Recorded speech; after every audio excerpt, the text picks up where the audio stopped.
also, a big reason why you should do business in the Gambia versus abroad is the potential for positive social impact and sustainable business practices. Adam, do you kind of want to dive into what that one is? Yeah. So, basically, if you want to come and do business abroad, from abroad and do business in Gambia, the social impact that you have is like no other. A lot of times you start a business in a community, and especially here in America, it's not really, you don't see the change that business has brought to the community. But when it comes to Gambia, depending on the business, you know, and it could be a nail shop. Let's not say depending on the business, because this is about what you're about, what your business is about. So, you can have an impact on your local community. Will, for instance, has Batu K Ice, and he's done a lot. And I'll let him speak on that when he speaks about this part. But there's a lot that you can do for the area, as far as schools, as far as the roads, as far as the electricity. There's so much as far as the elders, because like in our previous episode, we talked about when you get into a community, you need to make sure that you touch base with the elders of the community. You need to make sure you touch base with certain people in the community. And that's bar none. When you have a business in the community, they're going to want to know who you are. So that's very important. And so definitely you're going to have an impact, regardless if you want to or not, in the community when you come and Right. you try to start a business, because they're going to find you.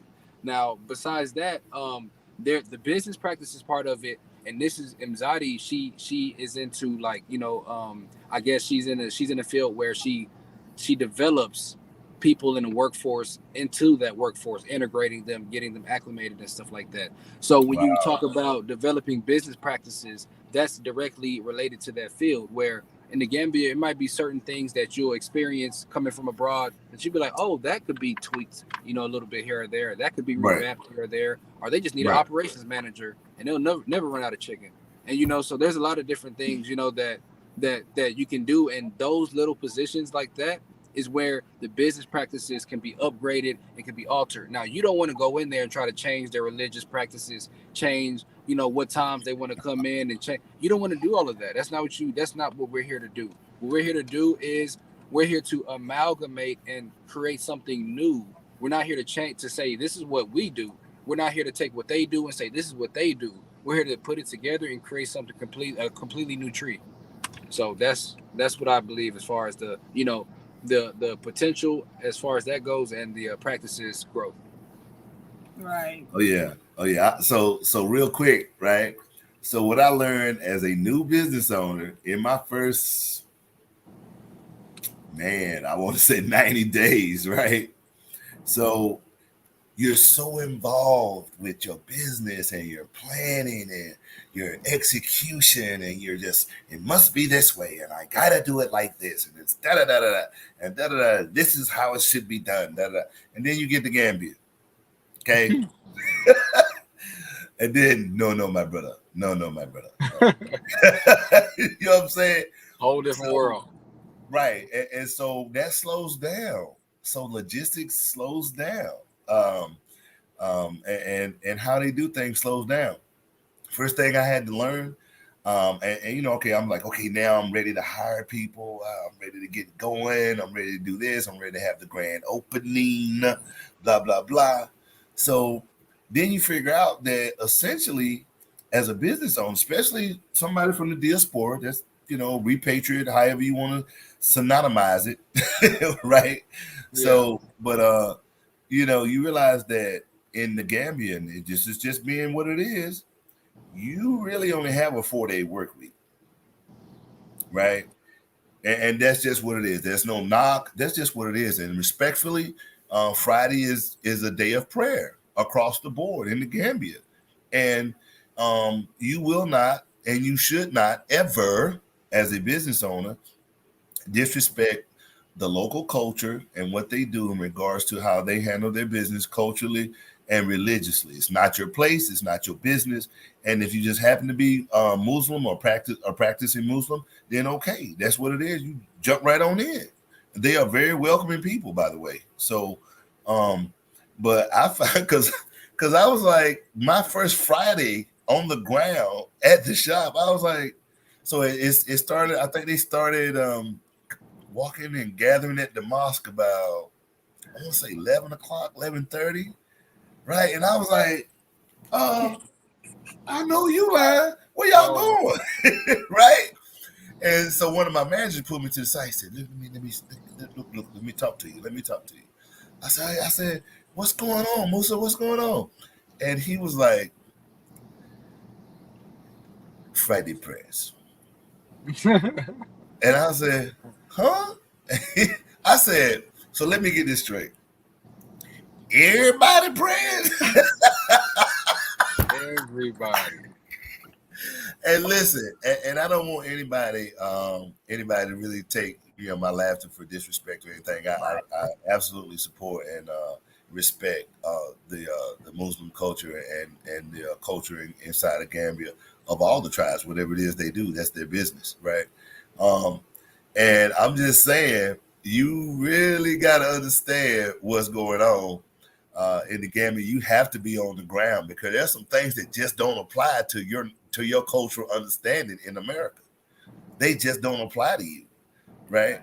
And so, um, but the potential for social impact, like for instance, there's a school next door to me, and Adam, you spoke about this earlier. There's a school right next door to me, and here's my thought process. Um, it's not even about trying to save anybody. That's not what it is, but it's about being a positive contribution and a positive impact in the community that your business is going to or is operating in. And I felt like one of the ways that I could do that is right in my own backyard, right across the street from me, right? There's a school. There's a boarding school there. So, you know, now this is where you're on the ground, you're out walking, get out your car. Go walk and talk to people, meet them, shake their hands, look them in the face. And if you don't, if you haven't gotten that good at Wolof yet, don't worry about it. Adam gonna speed up. He gonna get you right. You know what I'm saying? But take somebody with you and express what it is you would like to do with their respectfully with their permission. This goes back to, if you go back to Batu K Ice and you go to our YouTube channel, you'll see where it's not just me standing out there with some lights. Look at that video. I'm standing there with elders. I'm standing there with teachers. I'm standing there with folks from the local government in Saint Tuba, right? So there you see the social impact. And then you see, school supplies and doing that stuff. I didn't do it for a video. I did it because I wanted to support. I wanted to have a positive impact. And I wanted them to understand that the business practices of Batu K Ice were going to be clean and pure and respectful and considerate, and we were going to honor, our customer values. So, what better way to do that than to be out in the community and positively contributing, and they see you doing that. People see you doing work. That's your receipt. Yep. That is your receipt. So, man, this is a great point right here about the potential for positive and social impact and sustainable business practice. They really go hand in hand. They really go hand in hand, especially on the ground in the Gambia. Because if they think that you just taking money from them and you just want them, hey, look, I need you to come here to my shop. You need to be here at a certain time, woo, woo. And if you don't, da da da da, woo, woo. Listen. That's first of all, that's toxic. Okay. And the other thing is you got to understand the culture that you're coming to. Understand the culture that you're coming to. And Zadi talks about this all the time. Be considerate of others and the people of Gambia. And when I say the people of Gambia, that's not just Gambians. That's Nigerians. That's Ghanaians. That's Jamaicans. That's Exactly. Americans. Everyone. You see what I'm saying? So, and that just makes this thing a wonderful jambalaya of culture. Yeah, Okay. I definitely agree.